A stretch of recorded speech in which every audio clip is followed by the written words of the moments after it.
Selamat pagi dan kembali lagi bersama Evergrande. Mari kita bahas emas ya.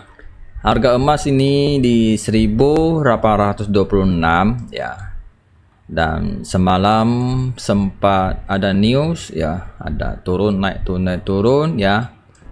Pada akhirnya juga disentuh-sentuh ya, ini udah 1 2 3 kali, udah 3 kali bottom diuji tapi tidak dijebol-jebol ya. Karena harga udah sangat murah, jadi masih dipertahan dulu sementara waktu. Jadi apakah akan ditunggu RNV-nya ya.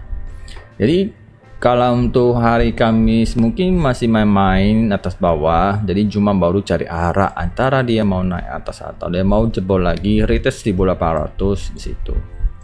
Ya. Karena harga udah lumayan murah ya, jadi bisa dilihat dulu sebelumnya kan sempat drop ya, jadi kan nggak ada cari harga bales ya. Ini pun nggak ada cari, ini cuma dia tenang ya. Harga emas ini udah tenang dan udah support 16 ini yang membuat dibatasi turun, jadi masih bertahan. Jadi dia naik turun, cuma naik mau naik pun susah ya, karena sentimen bearish masih kuat ya. Jadi emas ini masih berusaha mau naik ya, berusaha selama bawah udah retest tak bisa jebol akan ganti atas. Kalau atas diuji ternyata nggak bisa akan ke bawah lagi, itu putar-putar ya.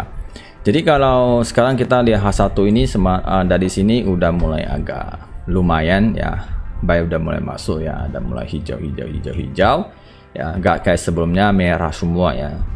Jadi memang ya ada sebagian sih udah beli ya untuk main jangka panjang ya, jadi main cicil aja. Kalau memang dia turun lagi bisa beli ya, yang penting cicil aja, jangan langsung all in, bahaya ya, karena sentimen masih bearish dan juga mereka butuh data selanjutnya ya. Jadi datanya selanjutnya untuk membuat dia ganti tren atau sabun tren di situ ya.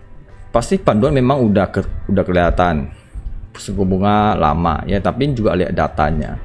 Jadi data aja bisa rubah-rubah sewaktu-waktu, jadi hati-hati ya. Habis itu kita bahas dolar ya. Newsnya seberapa bagus ya tetap diturunkan ya. Ini cuma ya, wah, kalau dibilang ekonominya masih sehat ya, tapi dolar ini naiknya terbatas juga ya di situ. Jadi pasti ada diasumsi lagi dengan minyak ya. Minyak pun udah lumayan turun ya, murah ya. Ya, udah ke harga 83 ya. Jadi semalam sempat ada drop kali ya. Jadi permintaan juga bisa biasa aja, gak ada meningkat, gak ada kurang. Berarti kan permintaan jadi terbatas ya. Pada udah musim-musim ramai, jadi dia permintaan minyak juga terbatas, stoknya juga biasa-biasa ya. Sesuai yang dibahas ya, yang minyak ini sudah ketemu ya high-nya, trend line-nya. Setelah dia ketemu, dia langsung dia turun terus ya. Jadi kalau berdasarkan trend line besar biru ini ya, low-nya berada di sini. Di sini ada demand 74. Apakah akan ke sini? Bisa aja terjadi, cuma masalah waktu ya. Jadi sekarang ini minyak ini kan sudah retest tengah, tapi ini udah pecah nih ya, udah pecah nih ya tengah ini, tapi dia turun. Nah, apakah dia mau uji 80? Jadi 80 ada potensi dia koreksi cari harga seimbang. Kalau dia memang dia lanjut turun 80 udah boleh buy untuk harga cari koreksi dulu. Kalau dia sentimen masih kuat bisa lanjut turun ya, selama saya nggak tahu skenario apa akan dimainkan ya. Kalau minyak turun ya, saya ada turun, tiba-tiba nanti impresi ada potensi turun lagi. Jadi ini pemain naik turun gitu ya. Sempat minyak naik, impresi mana ikut naik ya. Nah, kita lihat nih dinamikanya gimana. Habis itu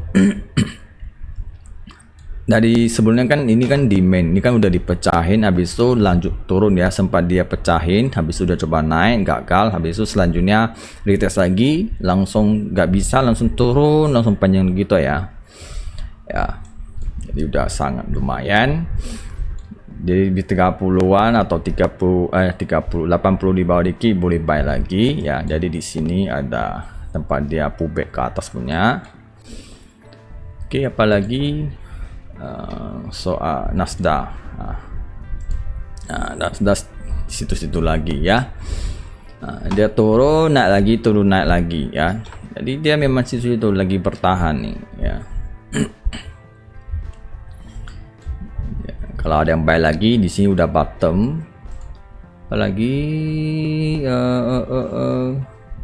Bitcoin, oke. Bitcoin sempat dia turun ya, berada di sini 27.200 naik lagi ya.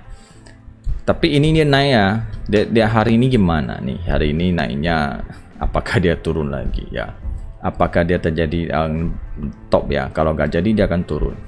Ya, tapi memang sentimen Bitcoin masih bullish ya. Ini bisa lihat. Habis itu apalagi bahas ini ya, lupa candlenya. Oke, 4 jam 1 jam lagi mau ke atas, 4 jam juga lagi mau ke atas. Daily sama penutupannya sudah agak balance ya. Tutup bodinya udah mulai berkurang ya, ada berkurang dan juga kayak balance, jadi seimbang 50-50 ya. Harus tunggu lah kalau pola daily ada pola bullish engulfing, ada pola ada tanda hammer atau apa, itu potensi bisa buy ya, daripada nggak ada konfirmasi buy itu lebih risiko ya. Jadi sabar dikit, tunggu daily udah tutup dulu. Oke, weekly masih belum pasti. Oke, semoga bermanfaat dan bye-bye.